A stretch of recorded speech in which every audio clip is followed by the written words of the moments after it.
everyone, we're going to find the inverse of the relation and determine whether the inverse is a function. This is a function in itself. It's a quadratic function. So the original relation is a function. So let's find the inverse. What we're going to do is switch the x's and the y's. It's already written with y, so if you switch the x's and y's, you get x equals y squared minus 8. Once you switch the x's and the y's, that is the inverse. So it is the inverse. We have our answer for the inverse. Now, to determine if it's a function or to graph this, we need to solve for y. So we're going to add 8 to both sides. And we're going to square root both sides. So I'll just put y squared. You square root both sides. And when you do that, you get plus and minus. So y equals plus or minus square root of x plus 1. X plus 8.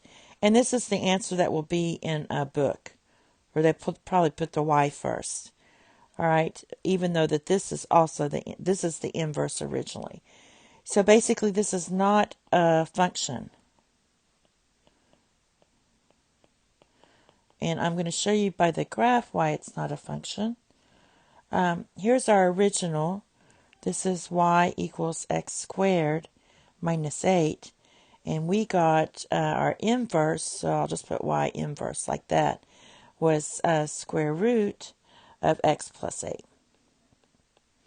Plus and minus. Now this is shift to the left by 1, 2, 3, 4, 5, 6, 7, 8. So you shift it to the left. It's a square root function.